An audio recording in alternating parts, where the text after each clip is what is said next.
Hi there! You're listening to the Parent Ed podcast by Focus on the Family Singapore. While there are no perfect families, every relationship can turn the corner.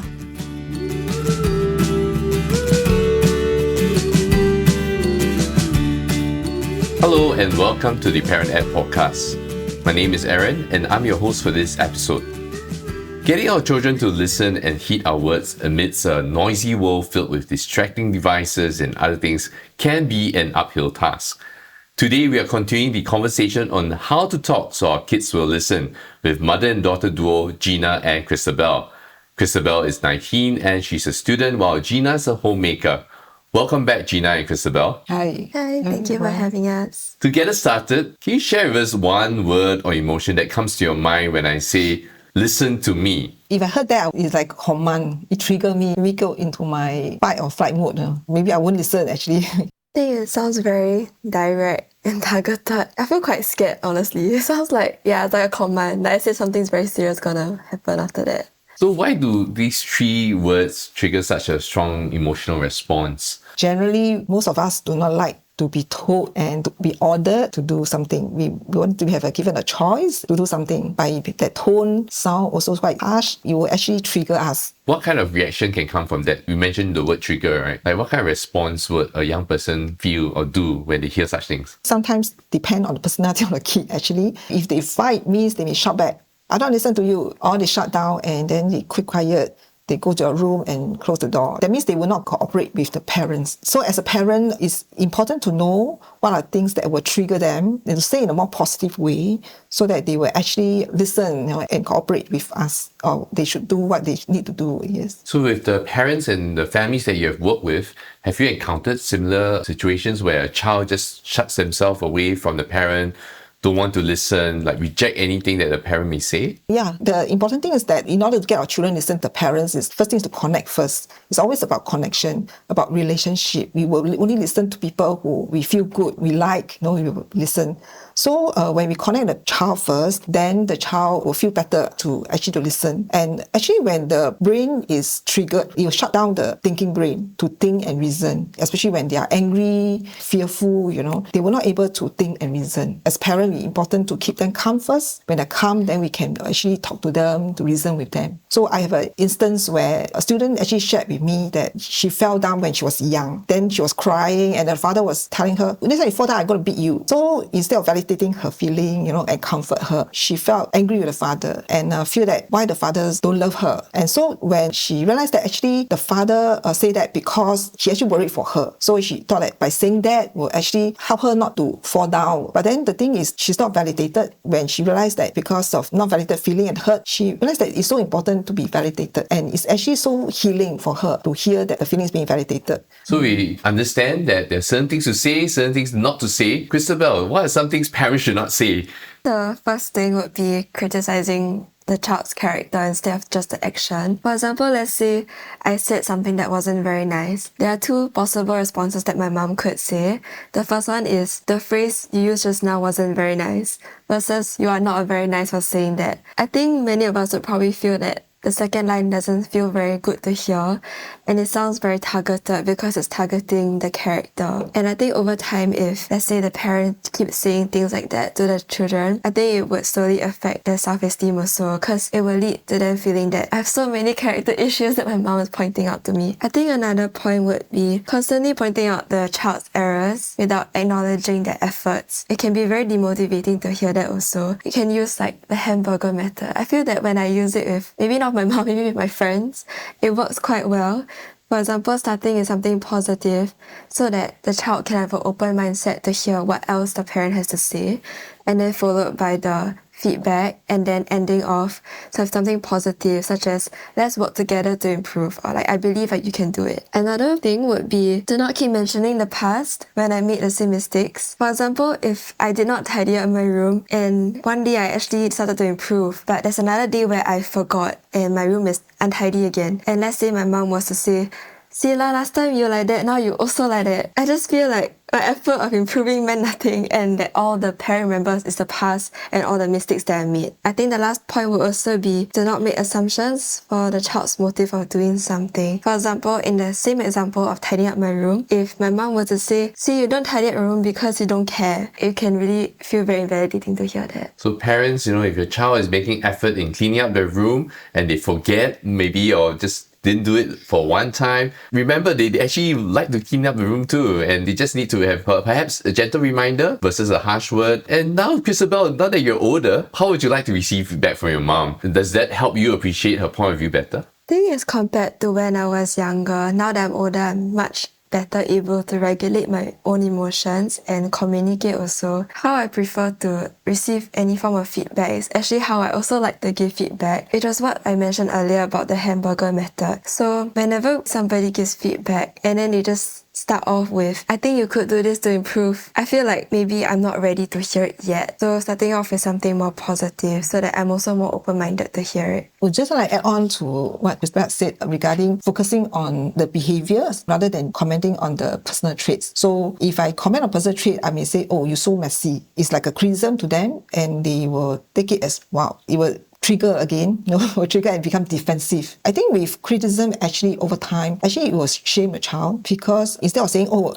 it's my action that's not right, they'll say, as a whole person, I'm wrong. I find it's quite damaging in a sense to shame the child actually. Another point is about the personal behavior. So how do we actually comment on the behavior? One way is actually to be more specific and say in a clear way, concise way, and also in a factual way. So say in a way that what you actually observe. For example, the child, after using the art and craft, and she left the scissors on the floor. So this is what I actually observe. So I can say, oh, Christabel, I noticed or I see that you have done art and craft, and I saw the scissors was on the floor. So it's just a factor. And usually I would like to pause first to see how the child responds also. Because sometimes the child will say, oh yeah, I've forgotten about it. And then say, okay, would you please pick up and just make a request. But sometimes if it's very often the child forgets clean up the place, I may have to find a right time when both of us are calm and available to actually say, oh, Christabel, can I have a time work with you? What time is good for you to talk? I'll usually like to sit down with the child and talk through it,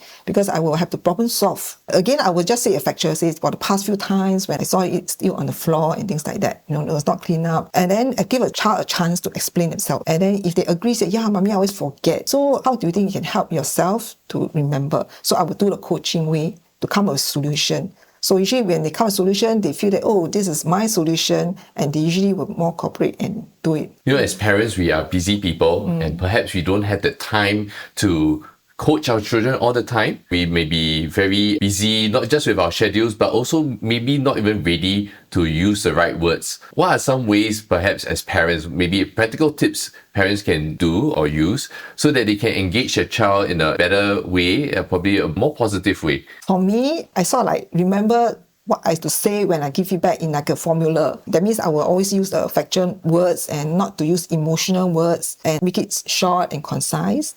I think it's practicing it. So in a sense, have your own template of sorts of how to respond to situations, not to react, especially when your emotions are high, and to pause probably to think through, like, what do you want to say to your child, and actually to express your emotions and your love for your child versus the problem, right? Because if not, it's always addressing problems and you're going against the child. Yes, that's a good point. That means we actually have to think through what we want to say first before we approach the child. The one important point also, when we expressing our feelings and our thoughts, we have to be responsible for our own feelings and our thoughts. For example, if I say, oh, you make me angry, it's not taking responsibility. Instead, we take our responsibility for feeling to say that I'm angry when the thing is not done. Instead of saying, you make me angry. In this situation, when we want to express our feeling, we can use the I statement instead of using the you statement, because you statement can sound like accusing, blaming, shifting the blame. Because you make me angry, it means you're blaming the child for making you angry. For me, I find it's useful to remember some of these things,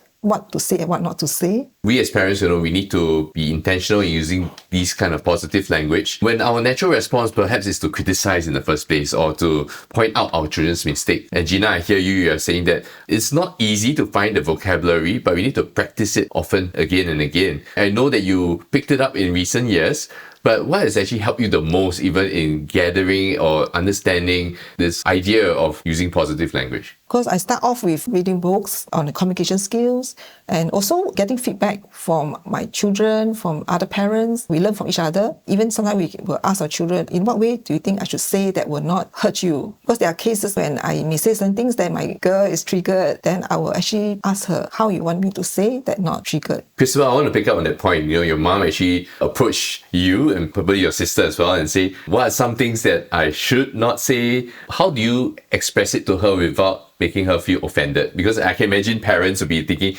I'm going to have this conversation with my child or my teenager, but I don't know how to approach them because as a parent, right, I'm like the authority. Now I have to ask my child what's the preferred way. It might be very humbling for them. So how was that experience for you? Yeah, I understand what you said just now. I think I was also trying to find the right words and tone to say it also. In terms of tone, I try not to make it sound like they were doing something wrong, but rather what can we both do to improve and help each other out, because it's a two-way process also. It's not just for my mom to improve, but also for myself to improve. And I think my mom actually played a bigger role in that because she made it a very safe space for me to share openly. And let's say I said a comment like, oh, maybe you shouldn't say this word and this word. The way she reacted also helped because she didn't really act offended or anything, and she accepted the comment very humbly and take it as an improvement point rather than taking it personally. Yes, I think I can give an example. Like just recently in the morning, she was still sleeping. Then I go into the room and then I find her room a bit messy. Then I say, Christabel, your room very messy.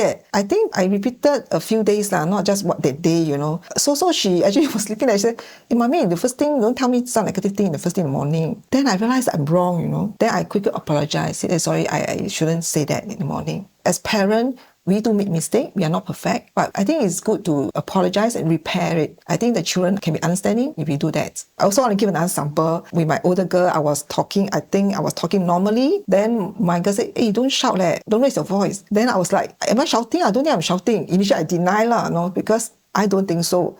But I said, no, you're very loud. So I take time to reflect. Instead of saying no, and deny it, I take time to reflect. Why does she say that? I try to put myself in her shoe. If I'm the one who listen and she say loud, I have to really accept it as she say it's loud. Because different people have different level of loudness, isn't it? Then I say, okay, I need to validate that. Then so I go back to a girl, say, okay, good, that I appreciate that you let me know that it's very loud. To you it's loud, and I thought it was not loud. But I need to adjust according to the way you can receive. And I think she appreciated that. And then I realized that maybe as we grow older, we tend to talk louder and louder. I think because we were not able to mind read another person, isn't it? We are so different, personality and our liking and all. I think important to able to come together to talk it and come to a compromise and give and take. The main thing is understand each other. Thank you, Gina and Christabel, for your really candid and authentic stories. I believe many of our listeners are encouraged with what you're sharing and all the tips that you have mentioned so far. Before we wrap up, is there just one last thing that you want to share, perhaps in the positive language that we have been using, right? How does that change you as a person as well? For me, when I learned about boundaries, it really helped me to be aware not to cross boundary. So when we cross boundary means we actually be reactive and say words that will hurt another person. If I'm going to hurt another person, then I should not, it's crossing boundary actually. So even if the person is reactive and maybe saying rude things to me, trigger me, I still need to keep calm and be respect another person and speak respectfully to another person. In fact, if I do that, being positive, actually I can help influence the person to calm down also, instead of escalating it to be more heated. This is how our brain works, right? We have these mirror neurons that we actually mirror each other. So instead of trying to change the person, to ask the person, you don't shout, I try being calm and will actually help the person to calm down. For me, it helped me to be more optimistic because just now when I mentioned about not always finding fault with the person when giving feedback, but rather finding something positive first, then giving the feedback, it helped me to also realize that when somebody makes a mistake or has a fault, that they're not all bad and there's something good about it also. So it helped me to see like the light of things also. Yeah, on that note, thank you everyone for listening in. If you're looking for more parenting resources, do check out our new website. Just head to www.family.org.sg. Do share this podcast with a friend or parent who may benefit from this episode as well. Do keep tuning in to the Parent Ed podcast to learn and to grow in your parenting journey.